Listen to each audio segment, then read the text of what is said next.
Welcome to news wise. मैं हूं आरिफा नूर। आज प्रोग्राम में सबसे पहले हम जिक्र करेंगे अपोजिशन तहरीक PDM और उसकी जो एक अहम तरीन जमात पाकिस्तान पीपल्स पार्टी की लगता है कि तब्दील होती हुई सियासी हिकमत अमली है।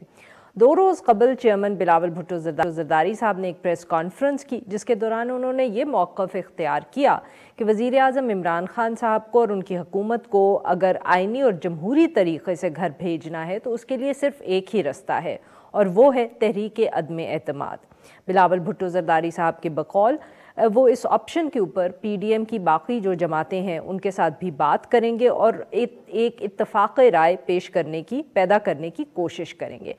हालिया दिनों के अंदर ये एक दूसरा ऐसा मौका नज़र आ रहा है कि पाकिस्तान पीपल्स पार्टी के बारे में कहा जा सकता है कि उनकी PDM के अंदर एक मुख्तलिफ राय है या बाकी जमातों से ज़रा थोड़ा मुख्तलिफ है, और वो उन्होंने उसका इजहार भी किया और PDM के अंदर उसके ऊपर बात भी की।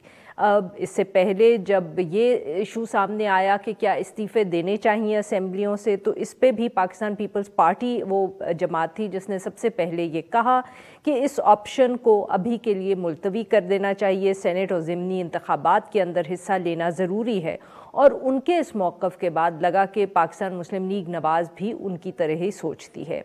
मगर ये जो रीसेंट प्रेस कॉन्फ्रेंस है बिलावल भुट्टो ज़रदारी साहब की, ये एक ऐसे वक्त में आई है जब PDM ये फ़ैसला कर चुकी थी कि वो कल यानी कि मंगल को इलेक्शन कमीशन इस्लामाबाद ऑफिस के बाहर अपना एक एहतजाजी मुजाहिरा करेंगे और इसके बाद उन्होंने अपना लॉन्ग मार्च का भी फ़ैसला करना है। मगर क्या पाकिस्तान पीपल्स पार्टी जो है वो इसका हिस्सा बनी रहेगी या वो अब आहिस्ता आहिस्ता, जैसे कुछ लोग कह रहे हैं, कि अपने आप को थोड़ा शायद दूर कर रहे हैं PDM के कुछ फैसलों से? इस हवाले से गुफ्तगू करने के लिए हमारे साथ मौजूद हैं नवीद कमर साहब, ये सीनियर रहनुमाए पाकिस्तान पीपल्स पार्टी और साबिक वफाकी वज़ीर। Welcome to the show sir. Thank you ji Naveed साहब, जो बिलावल भुट्टो ज़रदारी साहब की ये रीसेंट प्रेस कॉन्फ्रेंस है, तो सर क्या कुछ आप हमें बताएंगे कि जो इन्होंने स्टेटमेंट दी नो कॉन्फिडेंस मूव के हवाले से, तो उसके पीछे क्या हम कह सकते हैं कि कोई पाकिस्तान पीपल्स पार्टी के अंदर एक डिस्कशंस हुई हैं जिसके बाद ये कोई तब्दीली है आप लोगों की सोच में, या प्रेस कॉन्फ्रेंस में जैसे पहले भी आप लोग कहते थे कि this is one option among many? देखिए आरिफा, सही बात यह है कि ये सारी तहरीक शुरू हुई थी एक ऑल पार्टीज कॉन्फ्रेंस से जो कि पाकिस्तान पीपल्स पार्टी ने बुलाई थी, और उसमें एक 27 पॉइंट एजेंडा दिया गया था जो कि पब्लिक के सामने रखा गया, आपने भी पढ़ा होगा। उसमें जो एक्शनेबल पॉइंट्स थे उसमें मुख्तलिफ ऑप्शंस दिए गए थे, both inside and outside parliament, जिसमें no confidence against speaker, against chief minister Punjab, against prime minister, ये सारी चीज़ें उस सारे डिस्कशन और प्रोग्राम का हिस्सा थी।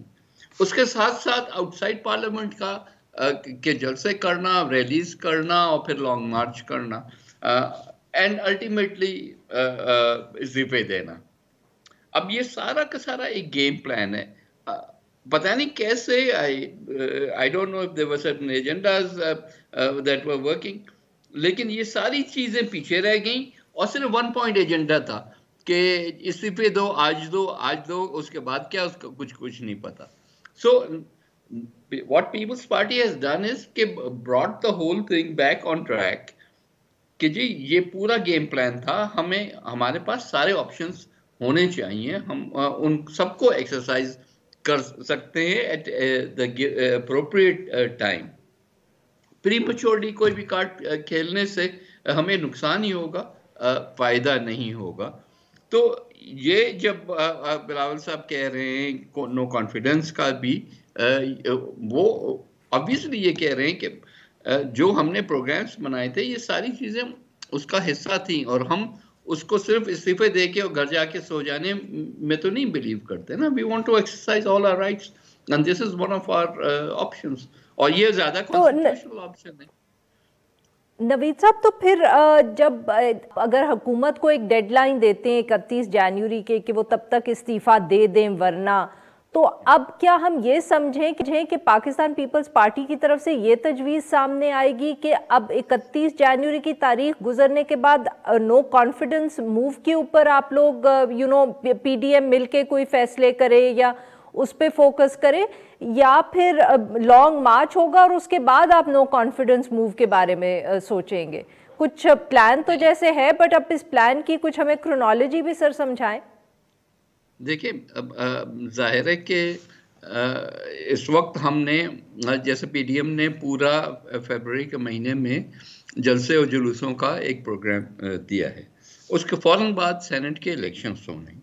Obviously whatever we are talking about वो सब सेनेट इलेक्शंस के बाद का प्रोग्राम है, और उसमें विद इन द हाउस जो नो कॉन्फिडेंस का है, जाहिर है ये सारी चीजें बगैर नंबर्स गेम है, ये नंबर्स इकट्ठे करने पड़ते हैं। तो हम शिफ्टिंग जो है वो सिर्फ एक चीज करके, और समहाउ मीडिया का भी जोर इसी पे था कि कब किस दिन इस्तीफा दे रहे हो, फिर उसके बाद जो भी होना है वो बाद में देखा जाएगा, ऐसे नहीं था ना। So yes, I think after senate elections हमें बिल्कुल with in the house changes की बातें करनी चाहिए। उसमें नंबर्स गेम किस तरह से फॉल इन प्लेस होती है वो जाहिर है कि हम देखेंगे, बात करेंगे, और पॉलिटिकल पार्टी से बात करेंगे पहले। सर माफ करिएगा पर नवीद साहब, बट फिर ये 31 जनवरी की डेडलाइन तो मजाक ही हो गई ना, कि इलेक्शन में भी हिस्सा लेना है, लॉन्ग मार्च का भी अभी कोई खास प्लान नहीं है, इस्तीफे भी नहीं देने। तो फिर जब पीडीएम की तरफ से ये अनाउंसमेंट आती है या बार बार आती है कि 31 जनवरी तक हुकूमत इस्तीफा दे दे, तो सर फिर उसको तो कोई भी संजीदगी से नहीं लेगा। क्या इस इशू पे बात हुई है पीडीएम में? क्योंकि प्रेशर बढ़ाना या एक डेडलाइन दे देना, तो उस डेडलाइन को के साथ कुछ और भी तो होना चाहिए। अब तो वो बिल्कुल लग रहा है कि जैसे आप लोगों ने यूं ही डेडलाइन अनाउंस कर दी, उसके पीछे कोई ना प्लानिंग थी, ना सोच थी, और ना कोई स्ट्रैटेजी थी। आरिफा, जो हमारा प्लान है वो तो आपके सामने आया है पूरे महीने का। सर बट हुकूमत के ऊपर इतना प्रेशर होना कि 31 जनवरी की डेडलाइन देनी, मैं सिर्फ उस हवाले से पूछ रही हूँ कि why would they take you seriously? Well, if they don't, that's their prerogative. हम तो अपना काम करेंगे ना, and I hope that they don't take us seriously, and then we can surprise them with our actions.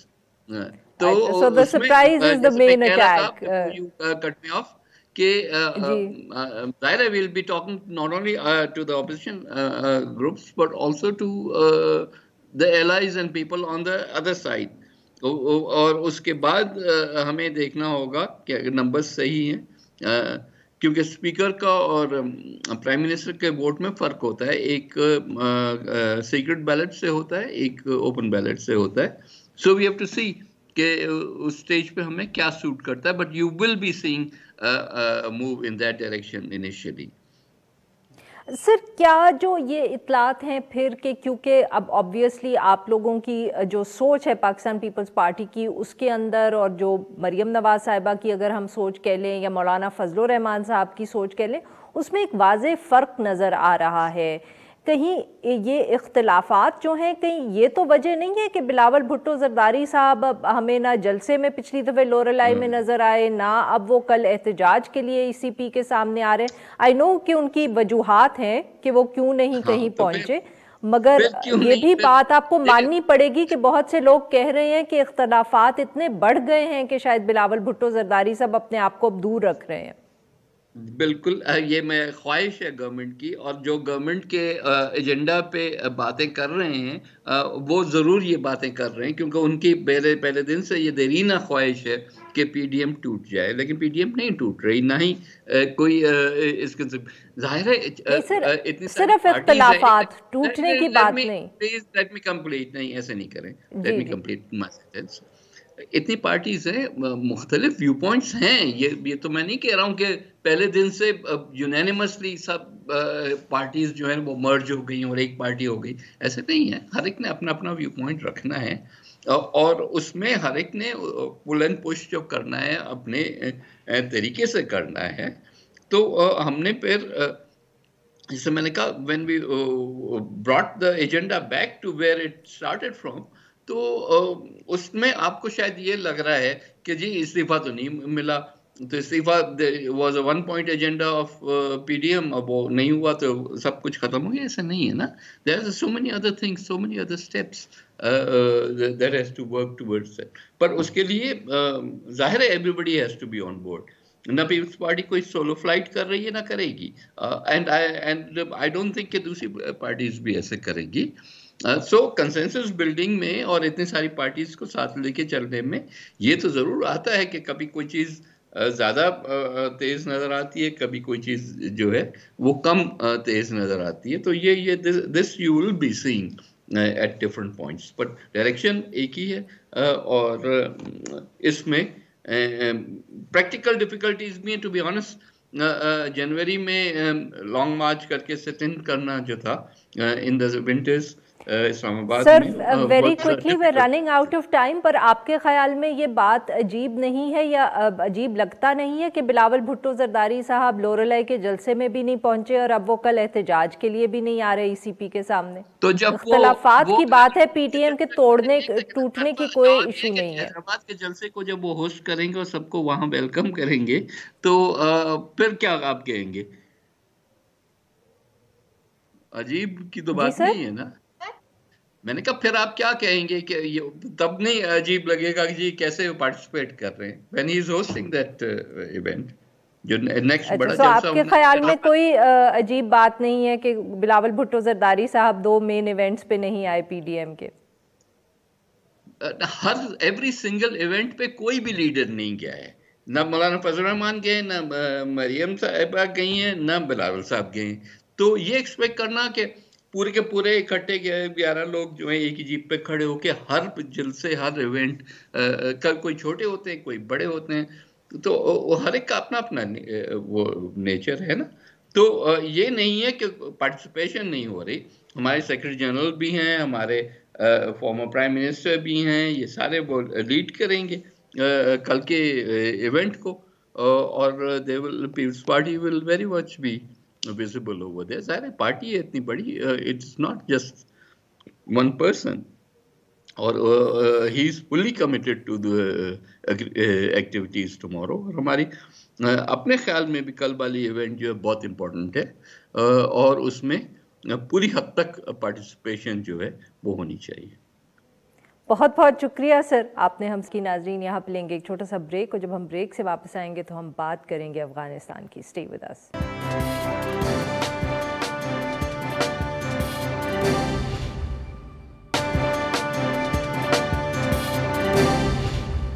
Welcome back. Programme के इस हिस्से में हम जिक्र करेंगे अफगानिस्तान के अंदर जो जारी तशद्दुद और दहशतगर्दी की लहर है और उसके अंदर बढ़ती हुई शिद्दत. 2 रोज़ कबल अफगान सुप्रीम कोर्ट की 2 खवातीन जजेस को दहशतगर्दों की तरफ से फायरिंग के जरिए हलाक करने की खबर सामने आई. गुज़िश्ता 36 घंटों के दौरान काबुल, कंदहार, हेरात और दीगर सूबों के अंदर 4 से ज़ायद बम धमाके भी हुए हैं. इनकी इतलात आ रही हैं, जिनके अंदर पुलिस और सिक्योरिटी फोर्सेस के मुख्तलिफ अफराद जो हैं वो हलाक हुए हैं. 5 जनवरी से इंट्रा अफगान डायलॉग जो है उसने दोबारा शुरू होना है, और इससे कबल भी अफ़गानिस्तान के अंदर जो वायलेंस है उसके अंदर जो बढ़ता हुआ ही नज़र आ रहा है. इस हवाले से गुफ्तगू करने के लिए हमारे साथ मौजूद ताहिर खान साहब, ये सीनियर सहाफ़ी और माहिर अफ़गान अमूर हैं. Welcome to the show Tahir साहब. जी ताहिर साहब, बताइएगा सर कि एक दफ़े फिर हमें बहुत शिद्दत नज़र आ रही है जो इस वक्त वायलेंस है या अटैक्स है अफ़गानिस्तान के अंदर.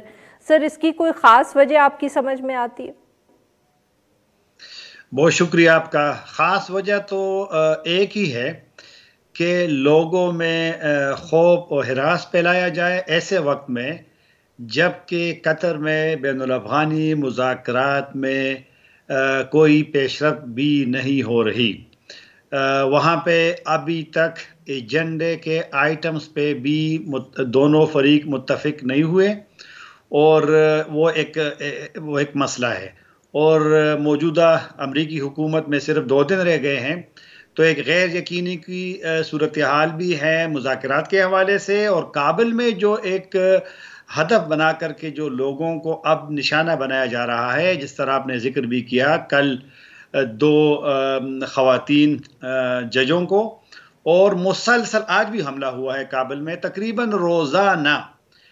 वहाँ पे अभी ये एक तो ये फायरिंग में दोनों खवातीन ये जाँ बहक हुई है, लेकिन वहाँ पे अब एक नया जो मकनातीसी बम है जो गाड़ियों के साथ वो लगाते हैं, ये एक बड़ा ख़तरनाक रुझान सामने आया है। और इसमें हदफ जो है, निशाना जो है, या तो सहाफ़ी है या जो इंसानी हुकूक तंजीमों के अराकीन हैं, उनके मेंबरान हैं। ताहिर साहब माफ करिएगा, आपकी बात काट रही हूँ यहाँ पर। कुछ लोग ये भी कह रहे हैं कि ये जो निशाना बनाया जा रहा है, ये ख़ास तौर पे ऐसे लोगों को निशाना बनाया जा रहा है जो इन मुज़ाकरात के ख़िलाफ़ आवाज़ खड़ी कर सकते हैं या शोर मचा सकते हैं कि जो भी मतलब कि इनका हल निकले उसके अंदर ह्यूमन राइट्स या ख़वातीन के जो हकूक़ हैं उनको अहमियत मिली है या नहीं मिली, और अगर नहीं मिली तो वो उसको बुरा कहेंगे। क्या सर ये भी बात सही है? नहीं, ये बात सही नहीं है। इसमें उन लोगों को भी निशाना बनाया गया है जो हुकूमत पे तनकीद भी करते हैं, जो तालिबान पे भी तनकीद करते हैं। और सबसे जो एक ख़तरनाक इसमें एक पहलू है वो ये है कि ये जो कत्ल हो रहे हैं न सिर्फ काबुल में, बल्कि अभी चंद दिन पहले आपने सुना होगा कि अल जज़ीरा के जो नुमाइंदे थे वहाँ पे उनको दूसरे शहर में निशाना बनाया गया। इसी तरह मज़ार शरीफ में 3 ख़वातीन फ़ौजियों को गुज़िश्ता हफ्ते निशाना बनाया गया। इस तरह काबुल के शुमाल में कपीसा सूबे में वहाँ पर एक ह्यूमन राइट्स खातून एक्टिविस्ट को निशाना अभी चंद दिन पहले बनाया गया। इसमें हर किस्म के लोग हैं, लेकिन ये मुश्तरका जो उसमें है जिनको निशाना बनाया जा रहा है वो प्रोफेशनल है, वो पेशावर या तो सहाफ़ी है या डॉक्टर है। चंद दिन पहले आपने सुना कि जो खवातीन 4 खवातीन जा रही थी जेल, पुलिचरखी जेल, उनको पुलिचरखी जेल के करीब गाड़ी पे हमला करके उनको निशाना बनाए। तो अब जो ताहिर साहब, तो क्या किसी ने जिम्मेदारी कबूल की है इन वाकयात की? ये हम इसी की तरफ मैं आ रहा था, मेरी बात में दूसरी तरफ चला गया। ये सबसे खतरनाक एक ट्रेंड है कि ये जो आजकल जो टारगेट किलिंग हो रही है, इसका कोई भी वो नहीं दे रहा है, जिम्मेदारी कोई भी कबूल नहीं कर रहा। लेकिन हुकूमत इल्ज़ाम लगा रही है तालिबान पे कि तालिबान इसके पीछे है, तालिबान हुकूमत पे और उनके इदारों पे इल्ज़ाम लगा रही है। लेकिन ये एक अजीब सा है कि रोज़ाना अब हमले हो रहे हैं, लेकिन इसके कोई भी जिम्मेदारी कबूल नहीं कर रहे। लेकिन एक बात और हम है कि हुकूमत के इदारों पे एक सवालिया निशान है, सिक्योरिटी जो इदारे हैं बिलखुसूस काबुल के, और अभी तक तहकीकात भी नहीं हुई किसी भी वाक़ये की। सहाफ़ियों समेत 2.5 महीने में 5 सहाफ़ी मारे गए हैं काबुल और गिरदोनवाह में, लेकिन किसी की तहकीक नहीं हुई। कोई उसमें ऐसा बंदा नहीं पकड़ा गया कि जो वाकई उसमें उसका वो हो। लेकिन एक इससे काबुल में बहुत अभी मैं चंद मिनट पहले मैं यहाँ अफगान इस्लामाबाद में जो रहते हैं उनके पास बैठा हुआ था, तो उन्होंने कहा कि लोग अब इस खौफ के मारे वहाँ छोड़ रहे हैं अफगानिस्तान से। कुछ लोग निकल, अभी चंद दिन पहले एक सहाफ़ी निकल गया जो बड़ा मशहूर था वहाँ पर, असमत खाने के नाम से, वो चला गया। वो क्रिटिक था हुकूमत का भी तालिबान का भी, वो चला गया। अब उन्होंने कहा अभी अफगानों ने मुझे कि जो यहाँ पढ़ाते हैं तो वो कहते हैं कि लोग अब वहाँ पर कीमतें भी गिर रही है, क्योंकि अब ये जब वहाँ पर मुज़ाकरात में भी वो नहीं हो रहा, पेशरफ नहीं हो रही, जंगबंदी भी नहीं हो रही और मामला, तो एक खौफ की फिजा पैदा हुई है। लेकिन बदकिस्मती से हुकूमत की भी, वहाँ इदारों के लिए भी सवालिया निशान है कि रोज़ाना हमले हो रहे हैं और किसी को पकड़ा ही नहीं जा रहा। बहुत बहुत शुक्रिया ताहिर साहब, आपने हमसे बात की। यहाँ पे लेंगे एक छोटा सा ब्रेक को, जब हम ब्रेक से वापस आएंगे तो हम बात करेंगे सेनेट इलेक्शंस की, इस हवाले से जो सुप्रीम कोर्ट के अंदर प्रोसीडिंग्स हो रही हैं और पंजाब हुकूमत का मौक़िफ़ और साथ में JUIF का जो मौक़िफ़ इस हवाले से सुप्रीम कोर्ट में पेश किया गया। स्टे विद अस।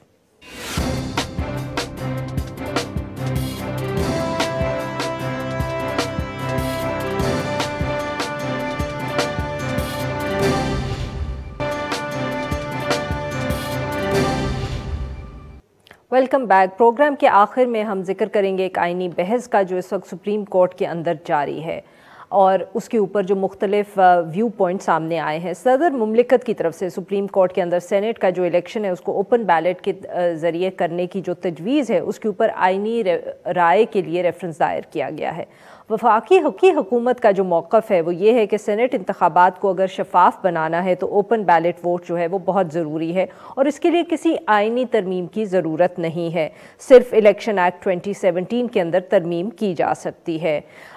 मगर वफाकी हुकूमत की ये जो स्कीम है या जो तजवीज़ है इसको पंजाब, खैबर पख्तूनख्वा और बलोचिस्तान की हुकूमतों ने तो इसकी हमायत की है, मगर पाकिस्तान पीपल्स पार्टी और JUIF जैसी जो अपोजिशन की जमातें हैं उन्होंने इसके साथ इख्तलाफ किया है और उन्होंने ये मौक़िफ़ अपनाया है कि ये एक सियासी मामला है, इसके ऊपर सुप्रीम कोर्ट आइनी राय नहीं दे सकता और सिर्फ अगर ये तब्दील करना है तो फिर आइनी तरमीम लानी होगी। इस हवाले से गुफ्तगू करने के लिए हमारे साथ मौजूद हैं अहमद अवैस साहब, ये एडवोकेट जनरल पंजाब हैं, और हमारे साथ मौजूद हैं कामरान मुर्तज़ा साहब, ये हैं JUIF के वकील हैं इस इशू के ऊपर सुप्रीम कोर्ट के अंदर। Welcome to the show gentleman. Kamran साहब, सर आपसे गुफ्तगू का आगाज़ करेंगे। सर आप बताइएगा कि JUIF को आप रिप्रेजेंट कर रहे हैं इस केस के अंदर, क्यों आपने ये मौक़िफ़ अपनाया है कि जो हुकूमत की तरफ से राय आई है ये सही नहीं है या आप उससे इख्तलाफ करते हैं? हुकूमत अपनी राय से ख़ुद भी जो है इत्तफाक नहीं करती। 28 अक्टूबर के आसपास जो है वो एक बिल पेश किया था, बाबर अवान साहब की उस पर साइन है, और वो इसी आर्टिकल 59 में और 226 में सेनेट इलेक्शंस के हवाले से अमेंडमेंट जो है ना वो सीख कर रहे थे। ये बिल पेंडिंग है स्टैंडिंग कमेटी के पास, लैंड जस्टिस की और नेशनल असम्बली की, और उसके बाद जो है ना अचानक जो है ना उनकी अपनी राय तब्दील हो गई और उन्होंने ये समझा कि कॉन्स्टिट्यूशन में अमेंडमेंट की ज़रूरत नहीं है, बल्कि इसमें शायद एक्ट में जो है ना इलेक्शंस एक्ट को तरमीम करके और उसके ज़रिए जो है ना ये शायद एक मामला आसान बनाया जा सकता है। तो हमारी राय जो है वो इस तरह से नहीं है कि आप इलेक्शंस को जो ना हम इसमें कोई धांधली होने देना चाहते हैं या कोई इसमें कोई जो खराबियां थी वो बरकरार रहें। हमारी सिर्फ राय ये है कि जो पार्लियामेंट के करने के काम है वो पार्लियामेंट करे, जो सुप्रीम कोर्ट के करने के काम है वो सुप्रीम कोर्ट करे। गवर्नमेंट ख़ुद इस बात पे इत्तफाक करती थी और उसने इस इत्तफाक को जो है वो एक्सप्रेसली जो है ना हाउस के सामने लाया है, लोअर हाउस के सामने लाए हैं कि जी इसमें अमेंडमेंट जो है वो नीडेड है कॉन्स्टिट्यूशन में। और जब एक चीज़ उनकी पेंडिंग थी और उसके बाद सुप्रीम कोर्ट में ओपिनियन के लिए सब आ गए, ये अजीब सा जो है ना इत्तफाक है। जी अवैस साहब, सर आप बताइएगा कि जो JUIF का व्यू है और जिस तरह कामरान साहब कह रहे हैं कि ख़ुद जो हुकूमत है वफाकी और ऑब्वियसली पंजाब के अंदर भी वही हुकूमत है, उन्होंने ख़ुद इस हवाले से बिल जमा करवाया और चंद महीनों के बाद अपनी राय तब्दील कर दी कि अमेंडमेंट की ज़रूरत नहीं है और ये काम जो है ये आसानी से हो सकता है। तो सर डज़ इट मीन कि आप लोगों ने सिर्फ वक्त की कमी की वजह से अपनी राय तब्दील की? देखिए बात यह है कि ये इन्होंने जो एडवाइस मांगी है ना आर्टिकल 186 में सुप्रीम कोर्ट को, जो उसकी प्रोविजन में यही लिखा हुआ है कि गवर्नमेंट जो है किसी भी मैटर के ऊपर वो एडवाइस सीख कर सकती है। और ये असल में तो ये आर्टिकल 226 के ऊपर एडवाइस मांगी है कि उसके अंदर जहां पर ये जिक्र किया है कि election, all election under the constitution other than those of the prime minister and the chief minister shall be by secret ballot। ये है आर्टिकल 226। that means के ये इसमें एक लैटिट्यूड भी दिया गया है कि उसमें सिर्फ सारे इलेक्शनों को जो है वो सीक्रेट बैलेट नहीं रखा गया इसमें, और यहाँ पे भी एक्सेप्शन कर दी है प्राइम मिनिस्टर और उसके उनको निकाल के बाकियों के ऊपर पाबंदी लगाई है। और अंडर द कॉन्स्टिट्यूशन कि जो कॉन्स्टिट्यूशन के अंडर जो इलेक्शन कंडक्ट होंगे वो इलेक्शन जो है वो सीक्रेट बैलेट से, और जो इसके एम्बिट से बाहर बाई इम्प्लीकेशन ऑफ लॉ, आप लॉ बनाते हैं सर्टेन इलेक्शन के लिए, लोकल बॉडीज के इलेक्शन हैं, बहुत सारे हैं जो आप लॉ के अंडर बनाना है, तो वो इलेक्शन जो है वो आप जो उसमें जरूरी नहीं है कि वो सीक्रेट बैलेट से हो, वो ओपन बैलेट से भी वो इलेक्शन करवा सकते हैं। मसलन एक पीछे फैसला हुआ था, MPM ने चैलेंज किया था वो लोकल बॉडीज इलेक्शन के, वहां पर सिंध हाई कोर्ट ने फैसला दिया कि नहीं जी इलेक्शन जो है ये सीक्रेट बैलेट से ही होगा। उसकी गवर्नमेंट ऑफ सिंध ने उसकी सुप्रीम कोर्ट में उसकी ऊपर पिटीशन की अपील हुई, वहां पर समाअत हुई और उसमें उन्होंने ये फैसला किया कि ये इलेक्शन जो है वो ये गवर्नमेंट का ये प्रोरोगेटिव है कि वो चाहे तो इसको कानून को अमेंड करके इसको सीक्रेट बैलेट से कर सकती है और चाहे तो वो उसको अमेंड करके ना सर, यही तो फिर वहां भी आप यही कह रहे हैं कि कोर्ट ने कहा कि अमेंड करके ही आप तब्दील कर सकते हैं तरीका।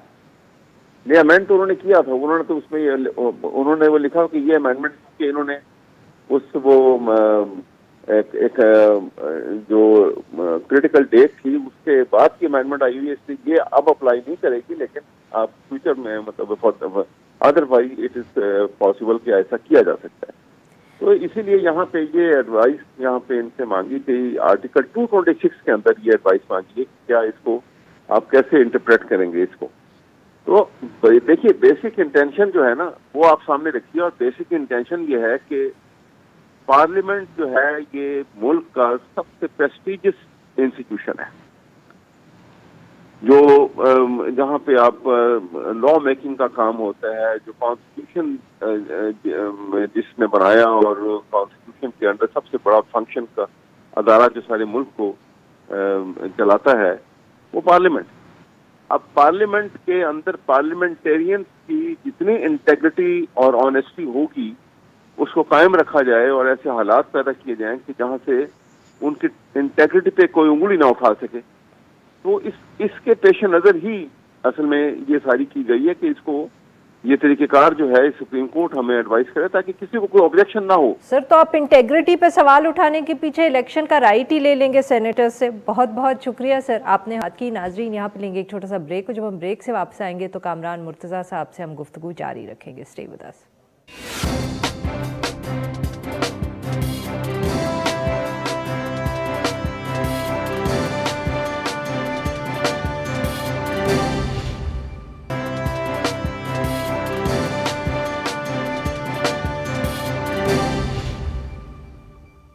वेलकम बैक नाज़रीन, हम गुफ्तगू करें कामरान मुर्तज़ा साहब से और हम बात करें जो इस वक्त हुकूमत की तरफ से रेफरेंस है सुप्रीम कोर्ट के अंदर राय लेने के लिए सुप्रीम कोर्ट की सेनेट इलेक्शंस के बैलेट के हवाले से। जी कामरान साहब, सर ये बताइएगा कि क्या हम ये कह सकते हैं कि JUIF को इसमें तो कोई एतराज़ नहीं है कि ओपन बैलेट हो जाए, आपका एतराज़ सिर्फ ये है कि इसको अगर तब्दील करना है तो कॉन्स्टिट्यूशनल अमेंडमेंट से होगा? हमारा एतराज़ ये है कि जो दस्तूर कहता है वही दस्तूर के मुताबिक बात होनी चाहिए, ना कि दस्तूर से मावरा करें। और ये सिर्फ हमारी अंडरस्टैंडिंग नहीं है, वैसा हमारे भाई हैं वो इस बात को रिप्लाई नहीं कर रहे थे, इन्होंने ख़ुद जो है इसमें कॉन्स्टिट्यूशन में अमेंडमेंट सीख की थी, आर्टिकल 59 में भी और आर्टिकल 226 में भी। आर्टिकल 226 में दो चीज़ें ओपन है, प्राइम मिनिस्टर का इलेक्शन और चीफ मिनिस्टर का इलेक्शन। उसमें इन्होंने इंसर्शन मांगी थी सेनेट इलेक्शन के हवाले से भी। फिर इसमें वज़ीर आज़म साहब भी जो है ना कंफ्यूज थे, कभी ओपन हैंड की बात करते थे कि हाथ खड़े करके, कभी क्या बात करते थे।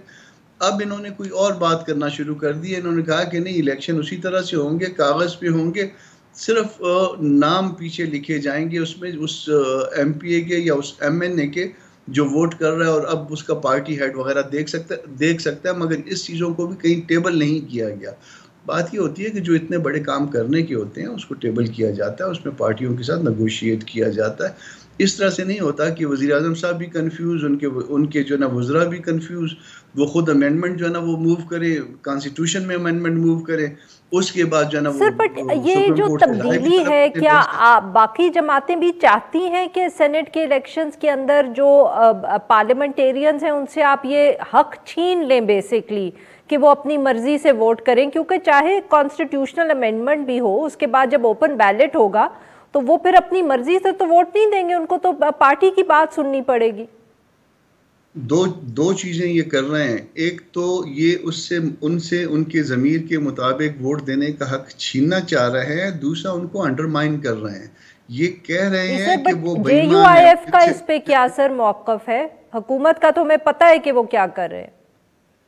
हाँ, मतलब ये कह रहे हैं कि वो पैसे लेके वोट देते हैं, ये कह रहे हैं कि वो, मतलब ये देखिए ना, चले जो कुछ भी अच्छा है या बुरा है, मगर कम से कम इस तरह से गवर्नमेंटल लेवल पे इस तरह की बातें, इस तरह के एलिगेशन अपने अपने मेंबरान असेंबली पे कभी भी नहीं लगे थे। JUIF क्या चाहती है ऐसी तब्दीली?